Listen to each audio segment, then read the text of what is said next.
Masjid Gede Kauman Yogyakarta didirikan oleh Sri Sultan Hamengkubuwono I pada 29 Mei 1773. Merupakan pusat spiritual dan budaya Kesultanan Yogyakarta. Dengan arsitektur khas Jawa yang megah, masjid ini menjadi simbol harmonisasi antara nilai-nilai Islam dan budaya Jawa.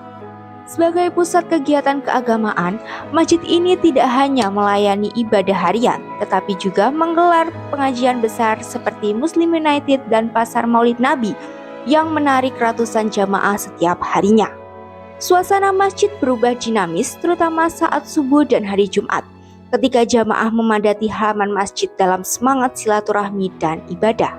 Masjid Gede Kauman juga berperan sebagai pusat dari sistem kiblat papat lima pancer, sebuah konsep tata ruang spiritual Jawa yang menempatkan 4 masjid patok negoro di 4 penjuru mata angin sebagai penanda batas wilayah Kesultanan Yogyakarta.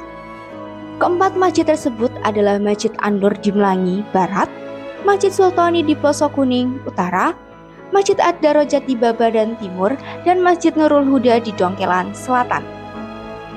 Masjid-masjid ini tidak hanya berfungsi sebagai tempat ibadah, tetapi juga sebagai pusat pendidikan, tempat upacara keagamaan, bagian dari sistem pertahanan dan peradilan agama pada masa pemerintahan Kesultanan Yogyakarta. Dengan demikian, Masjid Gede Kauman dan keempat Masjid Patok Negoro membentuk jaringan spiritual dan administratif yang memperkuat struktur sosial dan keagamaan di Yogyakarta. Lahirnya Nagari Ngayogyakarta Hadiningrat sebagai kerajaan Islam ditandai dengan pembangunan keraton sebagai pusat pemerintahan dan Masjid Gede Kauman sebagai masjid utama.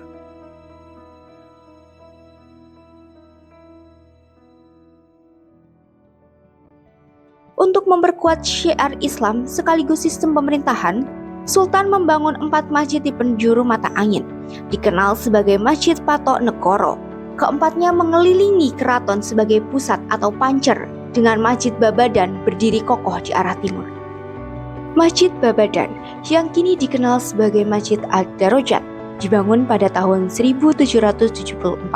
Selain tempat ibadah, masjid ini dahulu juga menjadi pusat latihan militer bagi pasukan keraton, sekaligus tempat pengadilan agama, pernikahan, dan penyebaran dakwah Islam. Tradisi mengaji dengan kitab Quran dan hadis Bukhari pun tumbuh di sini, mencetak para ulama yang sebagian besar dari keluarga sultan. Saat pendudukan Jepang, masjid ini sempat digotong ke wilayah Kaliurang karena warga mengungsi. Namun setelah perang usai, Masjid Babadan dibangun kembali atas izin Sultan Hamengkubuwono IX dan memberi nama Ad-Darajatun, nama kecil beliau. 67 ada Mbah Kiai Mutahar Tahmi yang datang ke sini. Nuwun diparingi nama Asmaul. Jenengku tinggi jeneng masjid bilangnya. Asal dulu Patok Negoro, Babadan, Patok Negoro, Melangi, Patok Negoro Pelosok ini. Masjid ini terus mengalami renovasi hingga menjadi bangunan permanen pada 1990-an.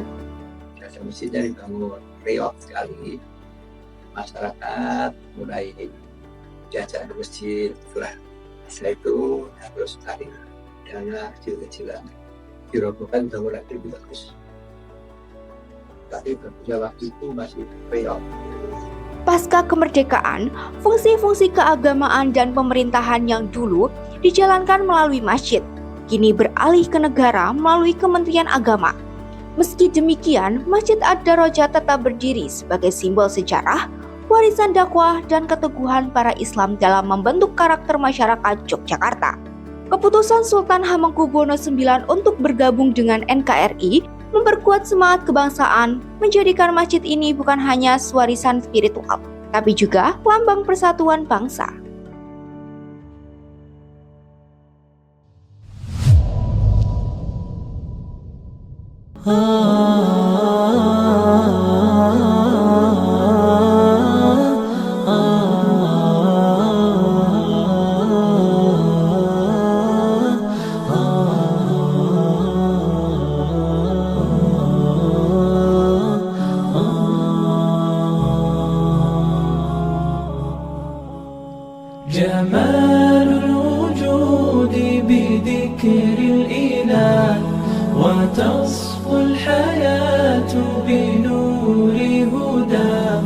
جمال الوجود بذكر الإله وتصفو الحياة بنور هدى وتطلب نفس له طاعة ويبلغ سعد إلى منتهى فؤاد شغوف إلى ربه أحب رضاه أحب لقاه يظل يجيء إلى ربوة قرار ويسمو وذا مرتغى فلا لهو يثنيه عن سيره ولا جمع مال تغى الشهوات.